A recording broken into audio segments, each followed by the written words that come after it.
Halo semua, perkenalkan nama saya Risi Sepniati dengan NIM 22003138 dari Pendidikan Luar Biasa.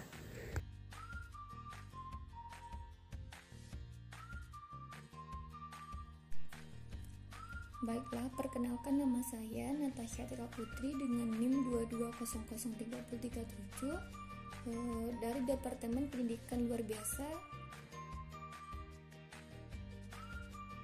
Assalamualaikum warahmatullahi wabarakatuh.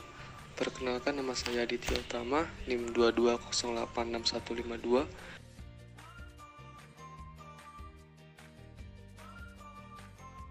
Assalamualaikum warahmatullahi wabarakatuh. Perkenalkan nama saya Aulia Febriani dengan NIM 22020097 dari Prodi Pendidikan Seni Rupa.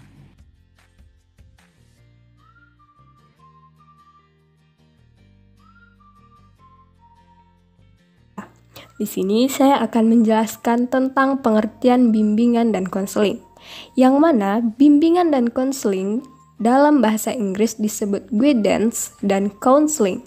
Kata guidance berasal dari kata kerja to guide yang berarti memimpin, menunjukkan atau membimbing ke jalan yang baik. Jadi, kata guidance dapat berarti pemberian pengarahan atau petunjuk kepada seseorang. Sementara itu, kata counseling berasal dari kata kerja to counsel yang berarti menasihati atau menganjurkan kepada seseorang secara face to face. Mengenai penggunaan istilah guidance and counseling, ada yang tetap menggunakan istilah bahasa asing sehingga sering disingkat GC. Kemudian berkembang menjadi bimbingan dan penyuluhan yang disingkat BP, dan sekarang lebih dikenal dengan sebutan BK, yaitu bimbingan dan konseling. Berikut ini disajikan definisi bimbingan yang dirumuskan oleh beberapa ahli.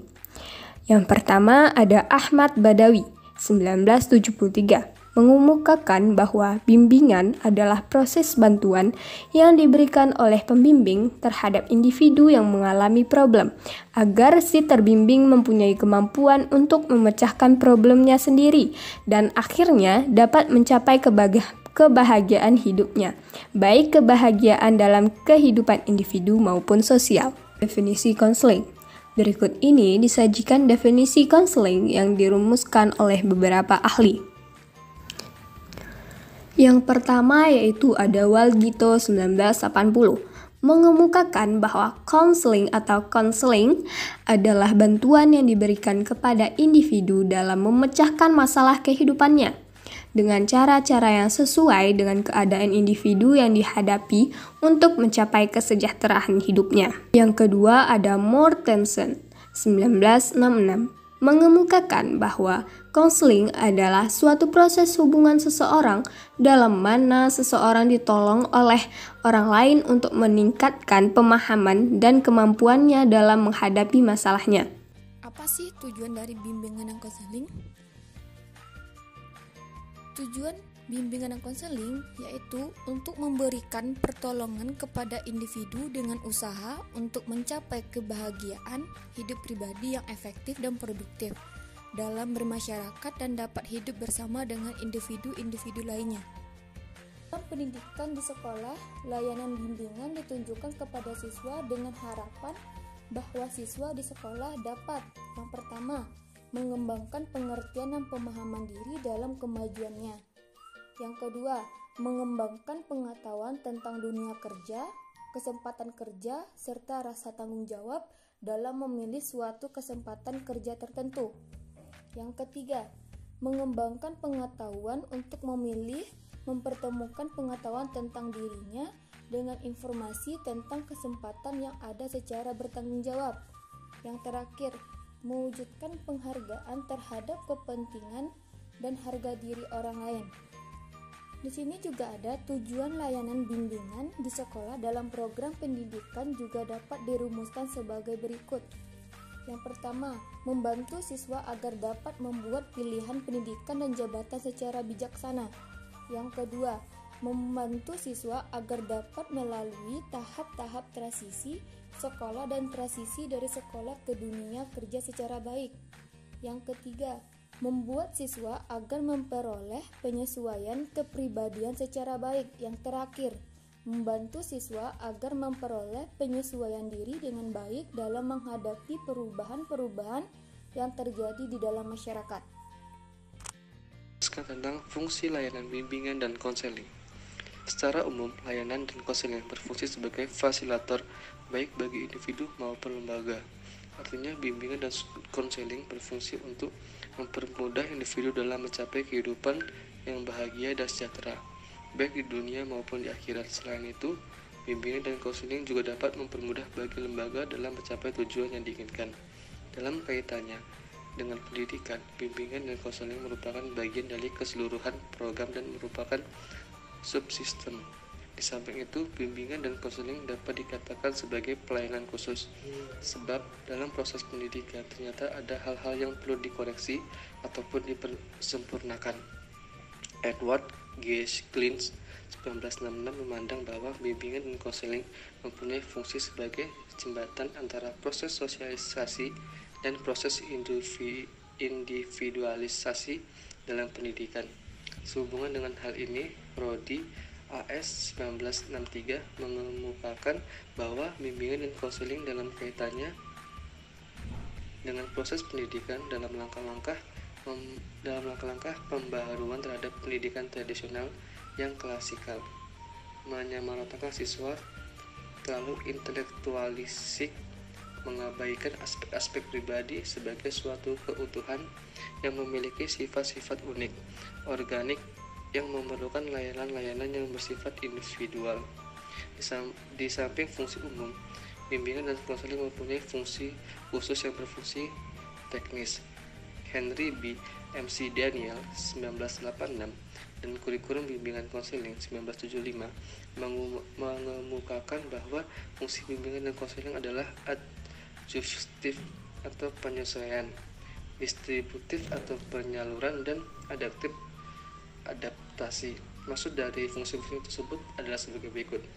1. Fungsi menyalurkan ialah fungsi bimbingan dalam hal membantu siswa untuk memilih jurusan sekolah, jenis sekolah sambungan ataupun lapangan kerja sesuai dengan cita-cita, minat, bakat, dan ciri-ciri kepribadian yang lain. 2.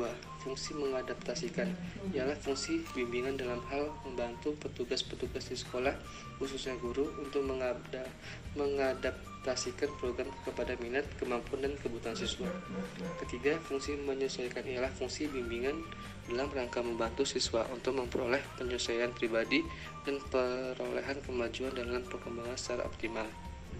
Berdasarkan oleh di atas, fungsi bimbingan konseling adalah sebagai berikut. Yang pertama, pemahaman, yaitu fungsi untuk membantu siswa memahami diri dan lingkungannya. Yang kedua, pencegahan, yaitu fungsi untuk membantu siswa mampu mencegah atau menghindari diri dari berbagai permasalahan yang dapat menghambat perkembangan dirinya. Yang ketiga, pengentasan, yaitu fungsi untuk membantu siswa agar dapat mengatasi masalah yang dialaminya. Yang keempat, pemeliharaan dan pengembangan, yaitu fungsi untuk membantu siswa dalam memelihara dan menumbuh kembangkan berbagai potensi dan kondisi positif yang dimilikinya. Yang kelima, advokasi, yaitu fungsi untuk membantu siswa memperoleh pembelaan atas hak dan atau kepentingan yang kurang mendapatkan perhatian. Kesalahpahaman terhadap layanan bimbingan konseling cukup umum dan dapat mempengaruhi persepsi dan manfaat yang dapat diperoleh dari layanan tersebut.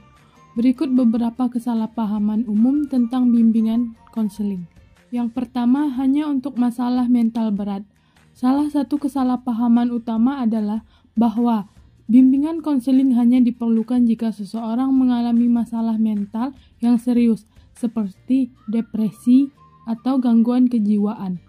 Padahal, bimbingan konseling juga bermanfaat untuk mengatasi masalah sehari-hari, seperti stres, kecemasan, masalah hubungan, atau kesulitan dalam mengambil keputusan. Selanjutnya ada hanya untuk anak-anak dan remaja. Meskipun bimbingan konseling sering dikaitkan dengan anak-anak dan remaja, layanan ini relevan dan bermanfaat untuk orang dewasa dan individu di berbagai tahap kehidupan. Selanjutnya, tidak menguntungkan. Beberapa orang mungkin merasa bahwa biaya atau waktu yang diinvestasikan dalam bimbingan konseling tidak sebanding dengan manfaat yang diperoleh. Namun, banyak orang yang telah menjalani bimbingan konseling melaporkan perbaikan yang signifikan dalam kualitas hidup dan kesejahteraan mereka. Selanjutnya ada bimbingan konseling identik dengan terapi. Terapi dan bimbingan konseling adalah dua hal yang berbeda. Meskipun memiliki banyak kesamaan, terapi cenderung lebih berfokus pada masalah kesehatan mental, sementara bimbingan konseling dapat mencakup berbagai masalah kehidupan dan pengembangan pribadi.